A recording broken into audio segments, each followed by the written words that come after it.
Last week I posted a video with 3 things to look out for that could indicate the timing of a Russian attack on Ukraine. In this video I want to go through the points and evaluate how it's going. And then I also want to expand on why I think this is going to end with a war and why I think it will be a big war. And of course I could be wrong because nobody really knows, but I do think we need to prepare for the possibility of a large war in Europe within the coming weeks. Last week I published a list of 3 things to look out for that can indicate that a Russian attack on Ukraine is close. Because as I saw it, an attack would still be a couple of weeks away. So I just want to give a quick update on how things are going. My first point was that we should look for aggressive Russian posturing in the Baltic Sea.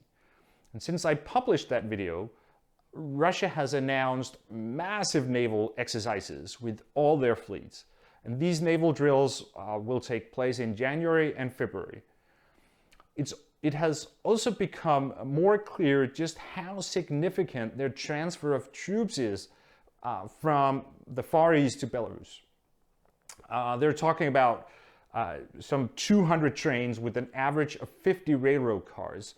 That's a total of 10,000 rail cars that are being transferred from the Far East into the Baltic region. And this buildup is expected to be completed by February 9th. So when I look at item number 1, I will say that we cannot check it yet. We don't actually see aggressive activity over the Baltic Sea at the moment. But Russia has taken steps that indicate that it will happen soon. The second item on my list was coverage of the confrontation in the Russian media. When I posted the video on January 19th, it was striking how everything was pretty much business as usual. Top news stories were about heavy snowfall and Kazakhstan and the coronavirus and Putin discussing city planning with the mayor of Moscow. But very little was about Ukraine. Now that has changed. Since the meeting between Blinken and Lavrov on January 21st, this has been the story in the Russian news. And it's a depressing picture that is painted. When you watch the Russian news, you get the impression that NATO has enormous formations of troops in Ukraine that pose a threat to Russia.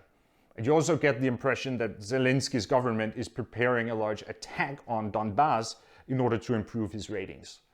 So I will say that I think we can check off item number 2 on the list. The last item was that we should look for a pretext for a Russian intervention in Ukraine. We haven't seen that yet, but when we look at the Russian media coverage, I think we have a pretty clear idea about what that pretext could be. So that was a quick update since my last video. And now I want to focus on why I think we should be ready for the possibility that this could end up as a really big war. There are many possible scenarios, and some analysts believe that there will not come a war and that all this is just military theater where Russia hopes to get some benefits in the negotiations.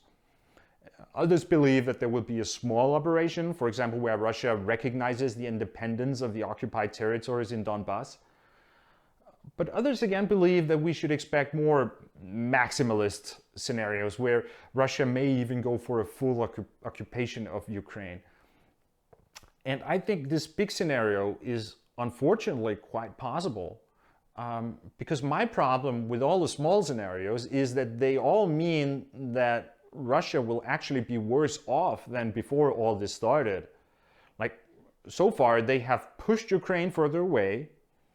The West has provided more weapons and support to Ukraine. NATO is more united than ever since the Cold War, and the United States will likely increase their military presence in Eastern Europe in the coming time.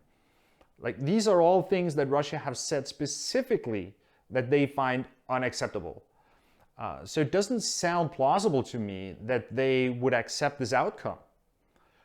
So for this to be a victory for Russia, they have to achieve something big.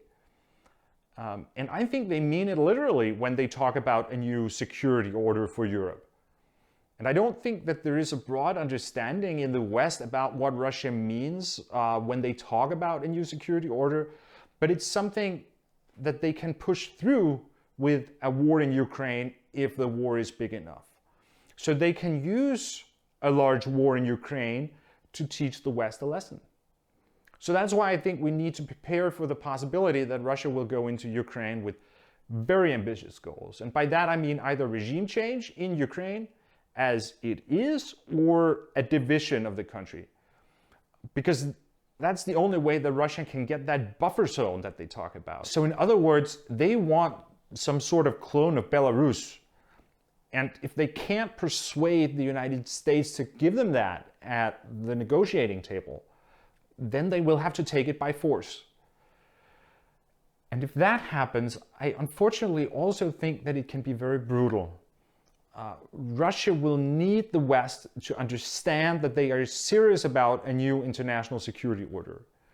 And the way to do that is to make it abundantly clear that if NATO doesn't respect Russia's buffer zone, then it will lead to suffering.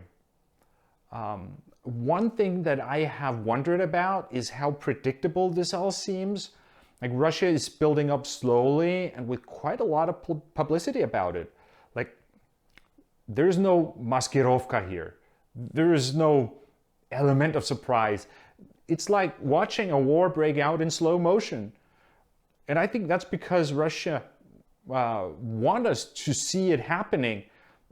They want it to be predictable so we can understand the possibility and the consequences of war. And that's why I think the war can be brutal, because the devastation and the flows of refugees will be tangible reminders to the West about what war is, and that if we really care about the peoples of Belarus and Ukraine, then we should never give them the illusion that they can be part of the West. Will this work for Russia? I don't think so. I think it would be a strategic miscalculation. But I do think this is how the Russians look at it. And this means that we might have a war about the same time as the Winter Olympics. This seems to have become a trend that Russia's wars happen during Olympic Games. In 2008, Putin was in Beijing for the Summer Olympics when the war in Georgia broke out. In 2014, the annexation of Crimea began in connection with the Winter Olympics in Sochi. So Beijing 2022 could be the setting for a Ukraine war. Russia won't actually officially be at the Olympics due to the doping scandal, but they may end up stealing the headlines anyways. All right, the important thing in this video was not my observations about the Winter Olympics. It was the fact that there are indications that we are closer to war now than when I made the other video a week ago. And also that I think we should prepare for the possibility that it can be a very big war. And I hope I'm wrong about this, but I fear I'm not.